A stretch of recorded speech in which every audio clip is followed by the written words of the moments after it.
नमस्ते पंडित फकीर सचिव बाबू, वीरेंद्र आपका जी। स्वागत ओम शांति से। महामूर्ख कौन है? महामूर्ख का उदाहरण है दुर्योधन, क्योंकि अत्याचारी दुराचारी था, क्रोधी था, महाअहंकारी था, बहुत सर्वशक्तिमान था। कहा गया है 10,000 हाथी से भी ज़्यादा ताकत था उसको। भीम को भी पटक के मार सकता था। जब भीम ने उसकी हत्या की तो कृष्ण के चालाकी से हत्या की। कृष्ण ने बोला उसके जो गुप्तांग है उस पर गदा मारो, जो कि सिद्धांत के खिलाफ है, क्योंकि वो कमज़ोर था। कहानी आपको बताए थे। उसकी माँ बोली कि तुमको वज्र बना देता हूँ, तुम कभी मर नहीं सकते हो, तो तुम नहा के नंगे हमारे सामने आओ, जहाँ मेरी दृष्टि पड़ेगी। क्योंकि वो पट्टी बांधती थी। उसका हस्बैंड जो था धृतराष्ट्र, वो अंधा था। इसीलिए बोली कि जब मेरे पति, देखो पति की महिमा हिंदुस्तानी नारी कैसी है। अगर मेरा पति ही दुनिया नहीं देख रहा है, अंधकार में है, तो मैं कैसे दुनिया देखूं? है पत्नी होती है। ये हिंदुस्तानी नारी का चरित्र है। पति के लिए सर्व सम्मान से जीती है और पति के लिए कुर्बान हो जाती है। समझ रहे हैं ना? समझ। ये कहानी है सावित्री की। जब उसके पति मर गए थे तो यमराज लेने आया था, और ऐसी चाल चली कि फिर सत्यवान को जिंदा करवा दिया। पत्नी ऐसा होता है। ये भारतीय सभ्यता संस्कृति नारी की महिमा है। वही थी आपकी, क्या नाम था कौरव की माँ का? कुंती। नहीं भैया, वो पांडु की माँ थी। कौरव की माँ थी। चिंता मत करिए, मैं बता दूंगा। ये धृतराष्ट्र की पत्नी जो थी ना, बताऊंगा। गांधारी। अब पता नहीं, जाने दीजिए। ओके। तो वो अंधा था धृतराष्ट्र, तो इसीलिए वो देखती नहीं थी। तो वो बोला कि देखो मेरी पतिव्रता इतनी महान है, पति के प्रेम में मैं देवत्व पा लिया हूँ। मेरी आंख से जो रोशनी निकलेगी वो तुम्हारे पूरे शरीर को स्कैन कर देगा और तुम वज्र के हो जाओगे, तुम मर नहीं सकते हो। तो कृष्ण चालाक थे, सुन लिए थे कि ऐसा है वरदान माँ का। तो जिस दिन नहा धो के वो आना था अपनी माँ के सामने नंगा आना था, निर्वस्त्र। तो कृष्ण पहुँच गए एक भिक्षुक बन के पहुँचे। चालाक थे ना कृष्ण, आपकी तरह, सती बाबू की तरह चालाक थे।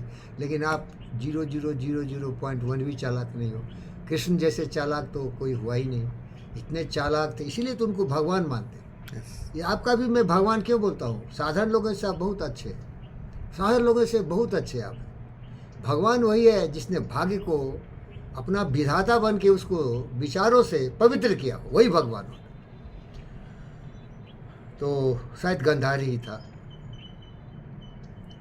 क्योंकि हमको थोड़ी दुविधा हो गई। मत्स्यगंधा भी एक थी, गंगा पुत्र, भीष्म पितामह जो ब्रह्मचर्य, मत्स्यगंधी। वो औरत से शादी करवा दिया था ना अपने पिता को। तो गंधारी ही नाम था। तो भिक्षु बन के पहुंच गए और बिल्कुल इंतजार कर रहे थे कि जो ही नहा के निकलेगा, और वो पट्टी खोलने के लिए तैयार थी, समझे? कृष्ण बोला, अरे शर्म नहीं आ रही है? माँ के सामने नंगा खड़ा हो रहा है। तो खट से वो अपना गुप्तांग को ढक लिया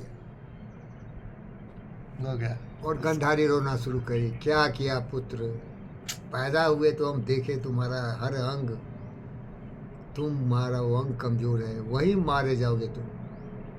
तो वही दुर्योधन इतना महान था, लेकिन दुराचारी था, महामूर्ख था। जब वो तैयार हो गया कि लड़ाई करवाए कि छोड़ेंगे, सुई का नोक भी उसको नहीं देंगे, दे दो केवल 5 ग्राम, रख लो अपनी धरती समान, उसी से हम सुख के खाएंगे, हम सदैव अपने दोस्तों भाइयों पर हाथ न उठाएंगे। कृष्ण को बांधने चला, मारने पीटने चला। कृष्ण बोले, दुर्योधन मैं अब जाता हूँ, अब ऐसा भीषण युद्ध होगा जैसा कभी नहीं हुआ।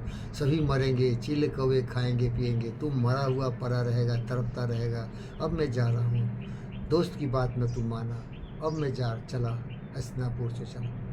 तो मूर्ख किसी की बात नहीं सुनता है।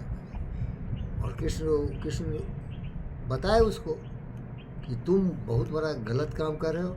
और विदुर जी भी बोले कि दुर्योधन तुम तो सबसे तेज थे, सबसे शक्तिशाली थे, वही गुरु कृपाचार्य ने तुम्हें पूरी धर्म की शिक्षा दी। तो बोला मुझसे ज़्यादा कोई नहीं जानता है, लिखाओ 100% मार्क्स लाऊंगा, लेकिन मैं करूंगा वही जो इसके विपरीत हो, मेरी प्रकृति वैसी है।